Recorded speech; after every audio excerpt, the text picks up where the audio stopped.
بسم اللہ الرحمن الرحیم الحمد للہ رب العالمین والصلاة والسلام علی نبینا محمد وعلی آلہ وصحبہ اجمعین، اما بعد۔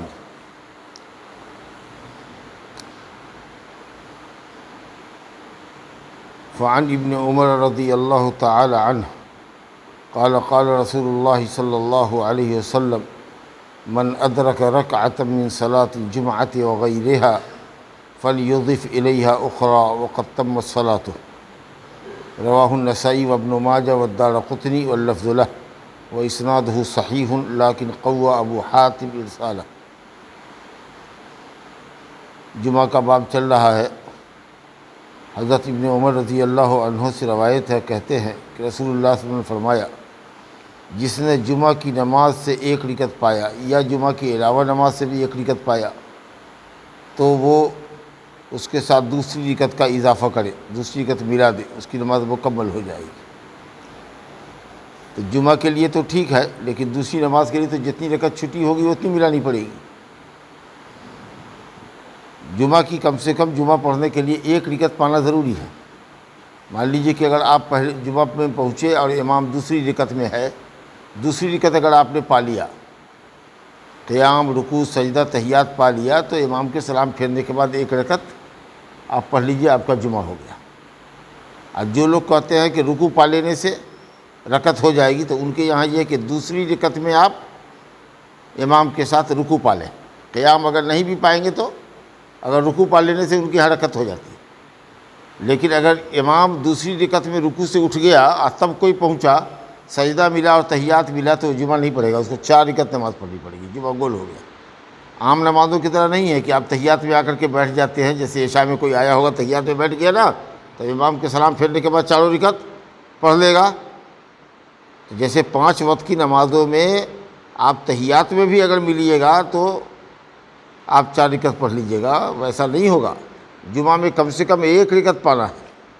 اگر ایک رکعت نہیں پایا تب آپ کی جمعہ نہیں ہوگی۔ کچھ لوگ غلطی کرتے ہیں، دیر سے آئے اور دیکھا کہ جمعہ میں امام تحیات میں ہے دوسری رکعت میں، اور جا کر کے بیٹھ گئے، جیسے عام نمازوں میں سلام پھیرا اور چھٹی ہوئی رکعت پڑھ لیا، 2 رکعت پڑھ لیا، مجھے جمعہ پا لیا۔ نہیں، کم سے کم جمعہ کی نماز کے لیے ایک رکعت امام کے ساتھ پانا ضروری ہے۔ اگر ایک رکعت سے کم پایا ہے تو آپ کا جمعہ نہیں ہوا، تو یا تو آپ چھوڑ کیے جائیے کسی دوسری مسجد میں، اگر جمعہ ملتا ہے تو وہاں چلے جائیے۔ لیکن اگر آپ کے گاؤں میں ایک ہی جگہ مسجد ہے، شہر میں تو ہوتا ہے کئی جگہ کئی ٹائم ہوتا ہے، تو اگر ایک جگہ 1 بجے ہے تو دوسری جگہ 1:15 بجے ہے، تیسری جگہ 1:30 بجے ہے، تو آپ ایسی جگہ بھاگ کر کے جا کے جمعہ پڑھ سکتے ہیں۔ لیکن اب اس بستی میں اگر ایک ہی جمعہ ہے اور اس میں آپ پہنچے ہیں جب امام رکوع سے اٹھ چکا ہے یا امام رکوع میں چلا گیا ہے، ان لوگوں کے نزدیک جن کے یہاں بغیر سورہ فاتحہ کی نماز نہیں ہوتی ہے، تو اگر رکوع میں بھی اگر آپ نے دوسری رکعت میں امام کو پایا، تو اب امام کے سلام پھیرنے کے بعد کیا رکعت آپ کو پڑھنا ہے؟ 2 رکعت، 4 رکعت۔ جمعہ نہیں ہوا، جمعہ سے آپ کٹ گئے، اب آپ کو ظہر پڑھنا ہے۔ اور اگر ایک رکعت پورا امام کے ساتھ جمعہ میں پا لیا ہے، تب آپ سلام کے بعد ایک رکعت ملا لیجئے، جمعہ ہو گیا۔ لیکن اگر ایک رکعت پورا نہیں ملا آپ کو، تو اب آپ کا جمعہ نہیں ہے، وہ ظہر ہے، سمجھنے گئے؟ تو 4 رکعت پڑھیے گا۔ اسی طریقہ سے دوسری نمازوں کے اندر جو رکعت آپ کی چھوٹ گئی ہے وہ پورا کر لیجئے۔ تو اگر مان لیجیے کہ مغرب میں آپ 2 رکعت کے بعد تیسری رکعت میں آئے، تو سلام پھیرنے کے بعد 2 رکعت ملائیے گا۔ ظہر میں اگر آپ 1 رکعت کے بعد ملے ہیں تو 1 رکعت ملائیے گا، اگر چوتھی رکعت میں ملے ہیں تو 4 ملائیے گا۔ تو ظہر، عصر، مغرب، عشاء، فجر سب میں آپ کا چلے گا۔ تحیاتوں میں مل جائیے گا تو 2 رکعت پڑھ لیجیے گا تو فجر آپ کی ہو جائے گی۔ لیکن جمعہ ایک واحد نماز ہے کہ اگر اس کو 1 رکعت سے کم پایا تو جمعہ نہیں ہوگا، 4 رکعت پڑھیے گا۔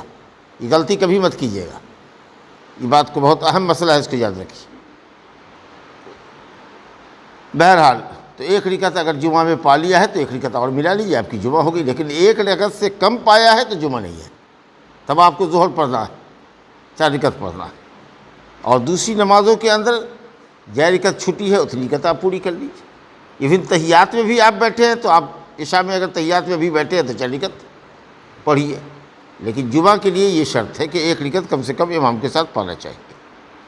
چلیے دوسری حدیث ہے، عن جابر بن سمرہ رضی اللہ عنہ ان النبی صلی اللہ علیہ وسلم کان یخطب قائما ثم يجي ثم يقوم فيخطب قائما فمن أنبأك أنه كان يخطب جالسا فقد كذب أخرجه مسلم۔ حضرت جابر بن سمرہ رضی اللہ عنہ کہتے ہیں کہ نبی صلی اللہ علیہ وسلم جمعہ کے دن 2 خطبہ دیتے تھے، اور دونوں خطبہ کھڑے ہو کر دیتے تھے، اور 2 خطبے کے درمیان بیچ میں بیٹھتے تھے، جیسا کہ آپ دیکھتے ہیں امام پہلے جا کر کے ممبر پر بیٹھتا ہے، سلام کر کے اذان ہوتی ہے، اس کے بعد وہ اٹھ کے خطبہ شروع کرتا ہے، کھڑے ہو کر کے خطبہ دیتا ہے، پھر اس کے بعد پہلا خطبہ ختم کر کے ہلکا سا بیٹھتا ہے، 1 منٹ آدھا منٹ یا اس سے بھی کم، 10-20 سیکنڈ 25 سیکنڈ بیٹھتا ہے، پھر اس کے بعد دوسرا خطبہ دیتا ہے، اس کے بعد وہ اترتا ہے ممبر سے۔ تو 2 خطبہ ہے کھڑے ہو کر کے، سمجھا کہ نہیں؟ اسے کھڑے ہو کر کے اس لیے بھی دیا جاتا ہے کہ کھڑے ہو کر کے دور تک آدمی امام کو دیکھ پاتا ہے، امام لوگوں کے سامنے کھل کے آتا ہے، کھڑا ہوتا ہے، دور تک اس کی آواز بھی جاتی ہے، سمجھا کہ نہیں؟ اور آدمی اگر خطیب کو دیکھ رہا ہو اور اس کی بات سن رہا ہو تو بات دل پہ زیادہ اثر کرتی ہے، بمقابلہ اس کے کہ آپ خطیب کو دیکھ نہیں رہے ہیں، صرف کان میں آواز آ رہی ہے۔ دوسرے تلے میں جو لوگ رہتا ہے تو کہتا ہے کہ سننے میں اتنا انٹرسٹ نہیں رہتا ہے، طبیعت کا میلان نہیں رہتا ہے جتنا کہ ان لوگوں کو ہوتا ہے جو اس کے سامنے امام ہو۔ ہاں، تو اگر امام کو سن بھی رہے ہیں اور دیکھ بھی رہے ہیں تو اس میں اٹینشن زیادہ ہوتا ہے، سمجھا کہ نہیں؟ اور اسی طریقہ سے اگر امام کی آواز تو سن رہے ہیں لیکن دیکھ نہیں رہے تو اس کا اثر کم ہوتا ہے۔ اور تیسرا یہ ہوتا ہے کہ خطبہ تو آپ نے نہیں سنا لیکن ٹیپ ریکارڈ سے آپ سن رہے ہیں، تو پھر اس میں بھی لذت ایک دم نہ کے برابر ہوتی ہے، سمجھا کہ نہیں؟ تو اس لیے آدمی کوشش کرتا ہے کہ اگر کئی منزل مسجد ہے تو پہلے حاضری کی کوشش کرتا ہے کہ نچلے تلے میں امام کے سامنے جگہ ملے، آنگن تک جگہ ملے، تاکہ امام ہمارے سامنے موجود ہو، سمجھا کہ نہیں؟ تو اگر کھڑے ہو کر کے خطیب خطبہ دے گا تو دور تک لوگ اس کو دیکھ سکیں گے اور اس کی طرف لوگوں کی توجہ رہے گی۔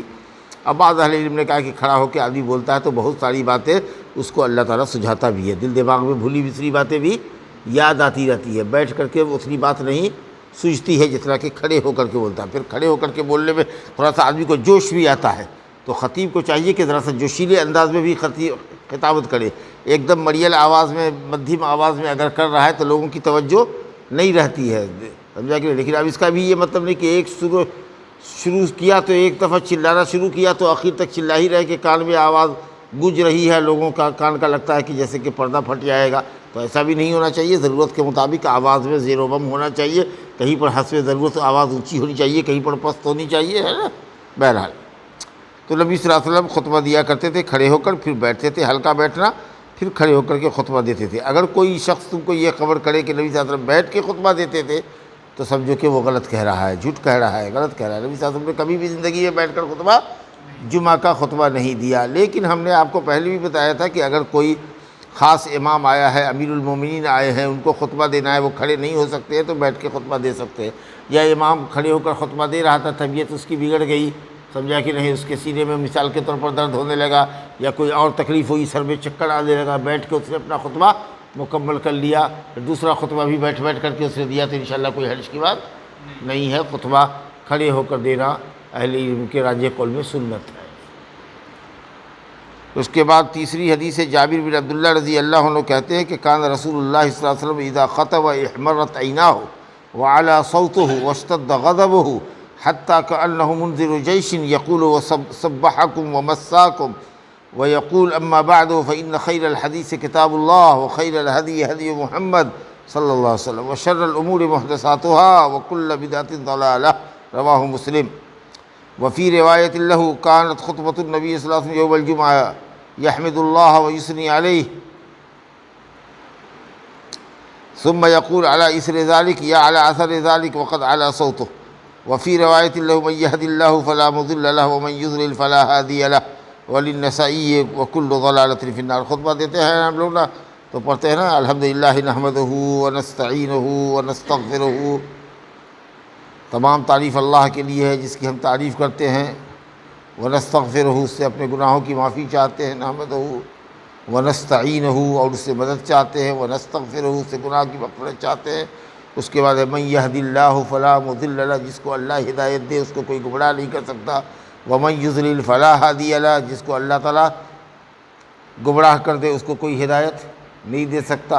اس کے بعد ہے اشہد ان لا الہ الا اللہ وحدہ لا شریک لہ، ہوتا ہے پورا، اور اس کے بعد کہتا ہے اما بعد فإن خیر الحدیث کتاب اللہ، سب سے بہتر بات اللہ کی بات ہے، قرآن مجید کی بات ہے۔ یعنی قرآن مجید سب سے اچھا کلام ہے، اللہ کا کلام ہے کہ اس کی روشنی میں لوگوں سے گفتگو کرنی چاہیے، خطبہ دینا چاہیے کلام الہی کی روشنی میں۔ اللہ کی آیتوں کو پڑھو، اس کا معنی مطلب اس کی تفسیر بیان کرو، سمجھا کہ نہیں؟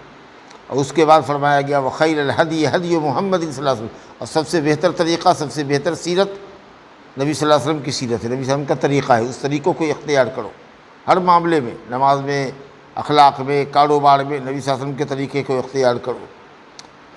وشر الامور محدثاتها، اور دین میں سب سے بری بات ہے دین میں نئی بات کا ایجاد کرنا، دین میں نئی بات کا ایجاد کرنا، عقیدہ نیا گڑھ لیا، عبادت کا طریقہ نیا گڑھ لیا، دعا درود اپنے طرف سے مولویوں نے گڑھ لیا، سمجھا کہ نہیں؟ تیجا فاتحہ چہلم 40واں 20واں کرنا شروع کر دیا۔ اسی طریقے سے 12 ربیع الاول کو نبی صلی اللہ علیہ وسلم کا عید میلاد منا رہے ہیں، تو 27 رجب کو شب معراج منا رہے ہیں، تو کبھی کچھ منا رہے ہیں کبھی کچھ، جس کی دین میں کوئی حقیقت نہیں ہے، اللہ کی شریعت میں قرآن اور حدیث میں کوئی دلیل اس کی نہیں ہے، اور اس کو ثواب کا کام سمجھ کر کے آپ کر رہے ہیں تو اس کو بدعت کہتے ہیں۔ جو چیز اللہ کی شریعت میں نہ ہو، قرآن اور حدیث سے ثابت نہ ہو، اور اس کو آپ ثواب کا کام سمجھ کے کر رہے ہیں تو وہ بدعت ہے۔ دنیا کے معاملے میں نئی نئی ایجادات ہوئی ہیں، وہ ٹھیک ہے، اگر اس کا فائدہ ہے انسانیت کو تو ٹھیک ہے، نقصان دہ چیز ہے تو نقصان ہے، لیکن دین کے معاملے میں اللہ نے دین مکمل کر دیا ہے، نبی پر دین کو مکمل کر دیا۔ عرفہ کے میدان میں نبی صلی اللہ علیہ وسلم کا خطبہ تھا، اور اسی خطبے میں نبی صلی اللہ علیہ وسلم کے عرفہ کے دن میں یہ آیت اتر گئی الیوم اکملت لکم دینکم، آج میں نے دین مکمل کر دیا۔ تو اگر کوئی بھی مولوی، بڑا سے بڑا مولوی، اگر دین میں اپنی طرف سے کسی ایک بات کا اضافہ کرتا ہے دین کے اندر، اور اس کو دین کا جز سمجھتا ہے، تو گویا کہ وہ اللہ رسول پر الزام لگاتا ہے کہ دین مکمل نہیں ہے۔ یہ بہت بڑی سنگین بات ہے بدعت کی۔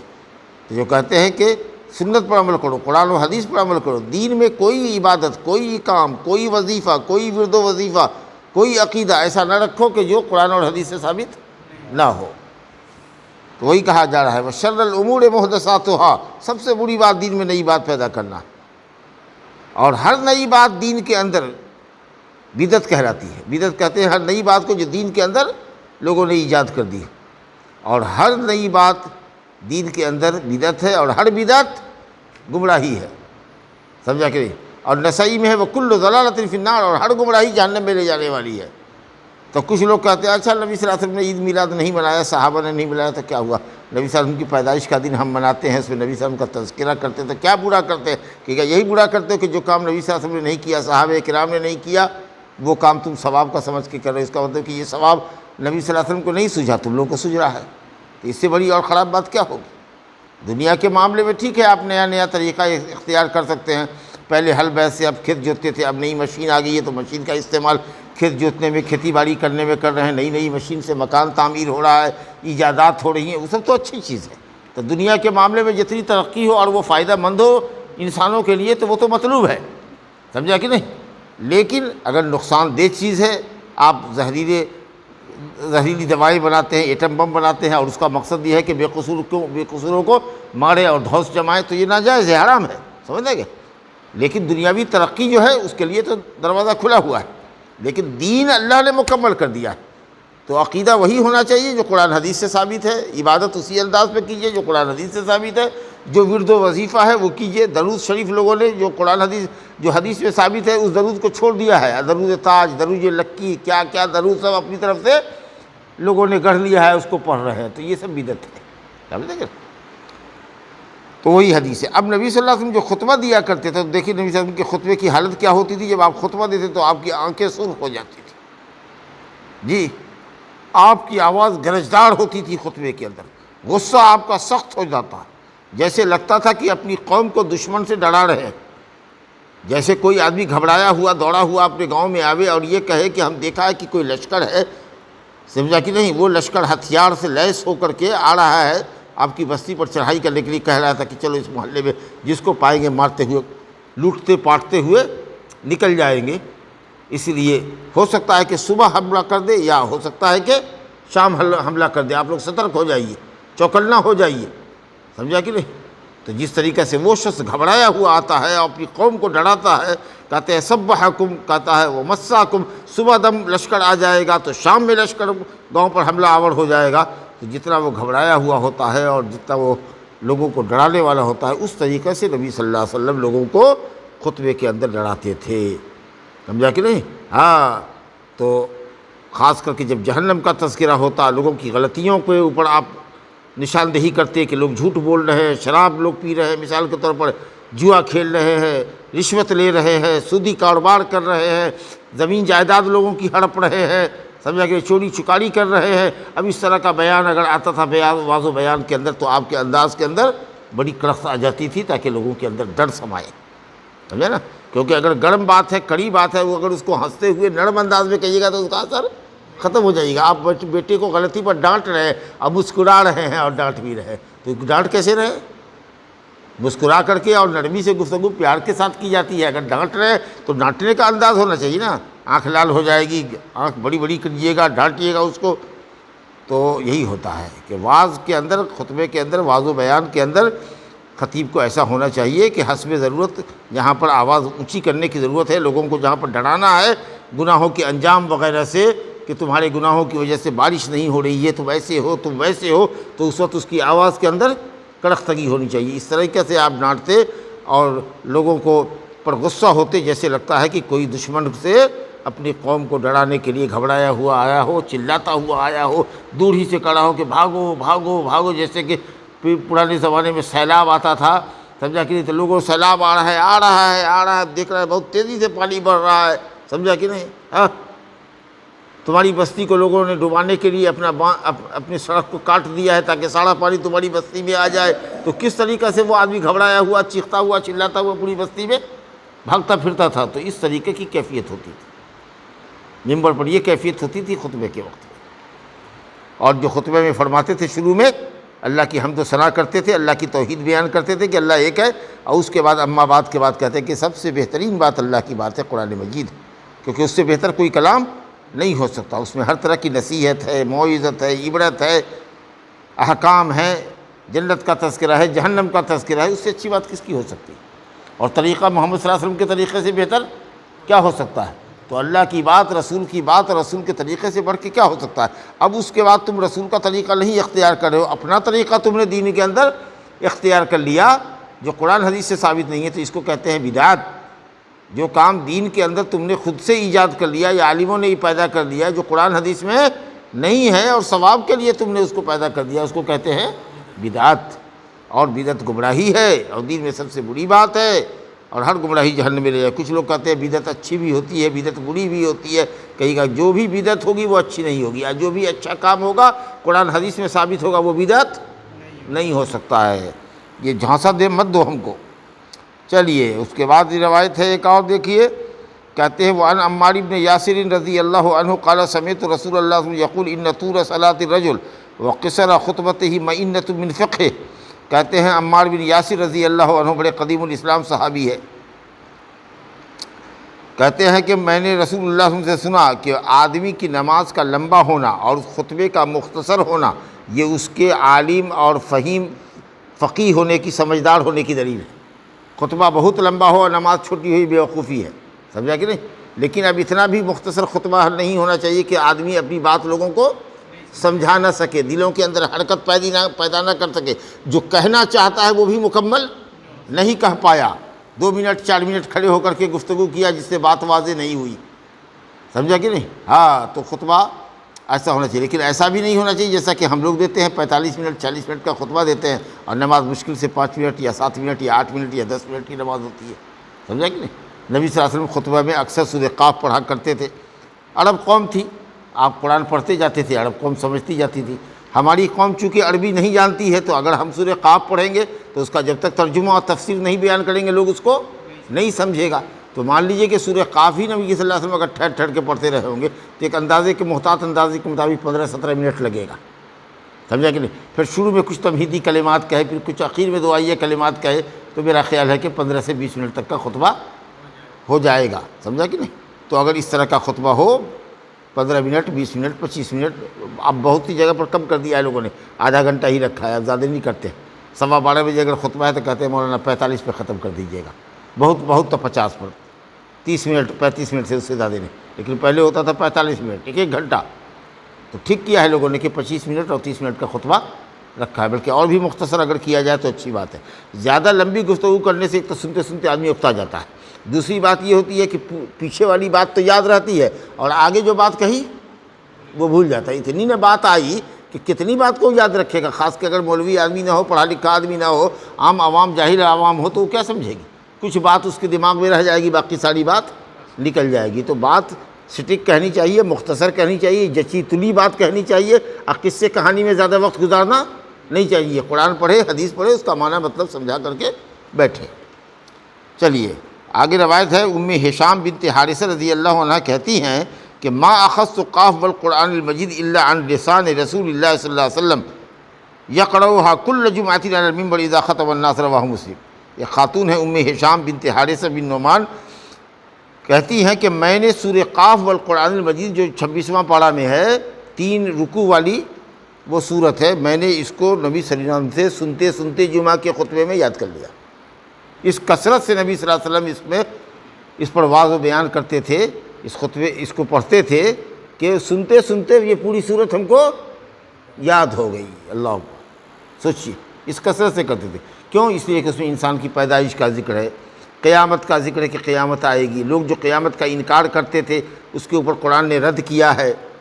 پھر اللہ رب العالمین نے جنت اور جہنم کا نقشہ کھینچا ہے، کس طریقے سے لوگ شیطان کو الزام دیں گے اور شیطان کیسے کہے گا اس کو کہ نہیں صاحب میرا تو کام گمراہ کرنا تھا، یہ گمراہ کیوں ہوا، اس سے خود پوچھئے، سمجھا کہ نہیں؟ اللہ کہے گا لا تختصموا لدی، ہمارے پاس مت جھگڑو، چلو تم سب دونوں جاؤ جہنم میں، شیطان بھی جاؤ اور شیطان کی بات ماننے والے بھی جاؤ۔ پھر جنت کا ذکر ہے، پھر اللہ رب العالمین نے اپنی قدرت کا ذکر کیا ہے۔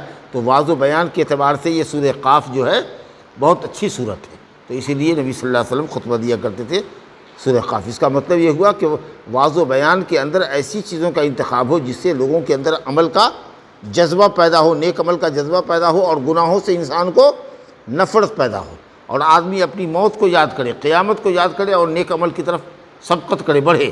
اس طرح کا واعظ و بیان جمعہ کے اندر ہونا چاہیے، سمجھنے کے۔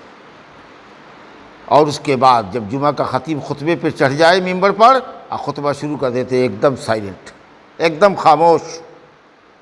پہلے بھی بات آئی ہے کہ اگر کوئی گفتگو کر رہا ہے تو اگر اشارے سے آنکھ ذرا دکھایا اس کو اور اشارہ کر دیا، چپ ہو گیا تو ہو گیا، نہیں تو اس کو بات کرنے دیجیے، آپ بات مت کیجیے، سمجھا کہ نہیں؟ یا مان لیجئے کہ اگر چپے سے گئے اور اس کا ڈینا پکڑ کے، ہاتھ پکڑ کے اس کو وہاں سے اٹھا کر کے، کچھ بولے نہیں، اور وہاں سے اٹھا کر کے دوسری جگہ بیٹھا دیا، آپ اپنی جگہ پر آ کر کے بیٹھ گئے، سمجھنے والا سمجھ گیا، وہ لڑکا سمجھ گیا کہ وہ ہم وہاں بات کر رہے تھے، اس لیے انہوں نے ہم کو وہاں سے اٹھا کر کے یہاں بیٹھا دیا۔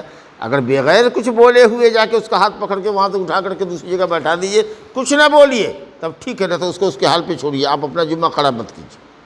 اب آپ سوچئے کہ ایک آدمی خطبے کے درمیان گفتگو کر رہا ہے، خلاف شرع کام کر رہا ہے، اس کو منع کرنا اپنا جمعہ خراب کرنا ہے، تو جو گفتگو کر رہا ہے وہ کتنا بڑا ابھاگا بد نصیب اور محروم انسان ہے۔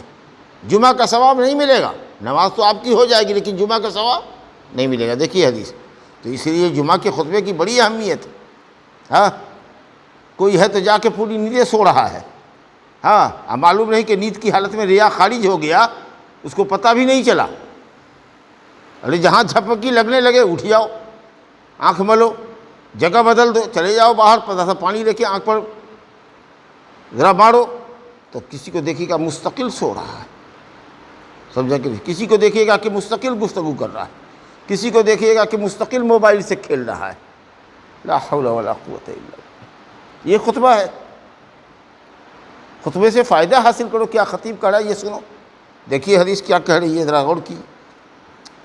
کہتے ہیں ابن عباس رضی اللہ عنہما سے روایت ہے، رسول اللہ صلی اللہ علیہ وسلم نے فرمایا من تکلم یوم الجمعہ، جس نے جمعہ کے دن گفتگو کی، درا حالے کہ امام خطبہ دے رہا ہے، خطبے کے وقت میں گفتگو کر رہا ہے، تو وہ اس گدھے کی طرح ہے جس کے اوپر کتابیں لدی ہوئی۔ گدھے کے اوپر کتاب لا دیجیے قرآن حدیث، تو گدھے کو بوجھ تو محسوس ہو رہا ہے، لیکن گدھا اس بوجھ کو اٹھانے سے فائدہ اٹھا رہا ہے، اس کو معلوم ہے کہ قرآن حدیث ہے، اس کو پڑھنا چاہیے، اس سے فائدہ اٹھانا چاہیے۔ اب ویسے بھی گدھا جانوروں میں سب سے بودا ہوتا ہے، دماغ کا سب سے بودا ہوتا ہے، تو کسی کو کند ذہن آدمی کو، بودا دماغ کے آدمی کو کہتے تھے کیسا گدھا ہے، سمجھا کہ نہیں؟ کیونکہ گدھا جانور میں بڑا بودا ہوتا ہے، بڑا مار کھاتا ہے، ڈنڈا کھاتا ہے، سمجھا کہ نہیں؟ تب جا کر کے بڑھتا ہے وہ آگے، سمجھا؟ تو کہا کہ جو جمعہ کی دن خطبے کی حالت میں گفتگو کرتا ہے، وہ خطبے سے فائدہ نہیں اٹھا رہا ہے، اس اعتبار سے اس کی مثال اس گدھے کی ہے جس کے اوپر کتاب تو لدی ہوئی ہو، لیکن گدھا سمجھ نہیں رہا ہے کہ یہ کتاب ہے اور اس میں پڑھا جاتا ہے، کیونکہ جانور ہے اور اس میں بھی کند ذہن ہے، سمجھا کہ نہیں؟ اب بتائیے تو کیسی تشبیہ دی گئی؟ گدھے سے تشبیہ دی گئی ہے۔ قرآن مجید میں کہا جائے کہ فلانا آدمی کیا ہے؟ کتا کے مانند ہے۔ قرآن نے ایک مثال دیا ہے کہ جو آدمی عمل نہ کرے، دین کا علم ہو عمل نہ کرے اور دین کو بیچے پیسے کے عوض، تو وہ اس کتے کے طریقہ سے ہے جو پیسے کے پیچھے ہانپ رہا ہے۔ کہیں پر اونچی آواز میں بلا ضرورت چلا رہا ہے، ہر وقت چلاتا ہی رہتا ہے۔ تو کہا گیا ہے کہ اگر چلانے والی آواز اچھی ہوتی تو سب سے زور سے چلاتا ہے گدھا، لیکن اللہ نے کہا کہ سب سے بری اور خراب آواز سننے میں گدھے کی آواز لگتا ہے، سمجھا کہ نہیں؟ گدھے کی آواز سب سے بری آواز معلوم ہوتی ہے۔ تو قرآن مجید میں جہاں جہاں جانوروں کی مثال دی گئی ہے، اب انسان کو جانور سے تشبیہ دے تو آپ سمجھ سکتے ہیں کہ یہ مذمت کے لیے، عیب بتانے کے لیے، سمجھا کہ نہیں؟ بلا ضرورت چلا رہا ہے، ہر وقت جب دیکھیے تو چلا کے بات کر رہا ہے۔ تو کہا گیا کہ خطبے کے درمیان گفتگو کرنے والا گدھے کی مانند ہے جس کے اوپر کتابیں لدی ہوئی، اور جو کوئی دوسرے سے گفتگو کرنے والے سے کہے کہ اے چپ رہا، خطبہ ہو رہا، سنتا نہیں ہے، اب نصیحت آپ فرما رہے ہیں اس کو زبان سے، تو لیست لہ جمعہ، اس کا جمعہ نہیں ہوا، جمعہ کا ثواب نہیں ملا۔ نماز تو آپ کی ہو جائے گی، باطل نہیں ہوئی، لیکن جمعہ کا ثواب نہیں ملے گا۔ جی تو آپ سوچئے کہ جو گفتگو کرتا ہے وہ کتنا ضائع کر رہا ہے۔ چھوٹے چھوٹے بچے کو نصیحت کرنی چاہیے، گھر کے آپ کے بچے، ان کو سمجھائیے کہ بات نہیں کرنی ہے۔ 7 سال کے بچے کو لے جائیے، اب یہاں 2 سال کے بچے کو اٹھا کر کے گودی کھلانے کے لیے لے جا رہا ہے، سوچئے تو۔ جس کو کوئی ادب نہیں دیا، نہ ماں باپ نے دیا، نہ ابھی مکتب میں اس نے ادب پایا ہے، سمجھا کہ نہیں؟ اور اس کو لے جا رہے ہیں 4 سال 5 سال کے بچے کو، چیخ رہا ہے، مارا پیٹی کر رہا ہے نماز میں۔ اور یہ اس طرح کی جو لڑکے سب ہیں 18-20 سال کے، یہ سب آپس میں گفتگو کر رہے ہیں، مولوی صاحب اندر خطبہ دے رہے ہیں اور باہر میں یہ نوجوان سب آپس میں گفتگو کر رہے ہیں۔ اعوذ باللہ من الشیطان الرجیم۔ کیا مثال دی گئی؟ کہا وہ گدھا ہے جو کتابوں سے فائدہ نہیں اٹھا رہا ہے، وہ فائدہ اٹھا بھی نہیں سکتا ہے، وہ گدھا ہے، وہ کیا جانے گیا کہ اس کے اوپر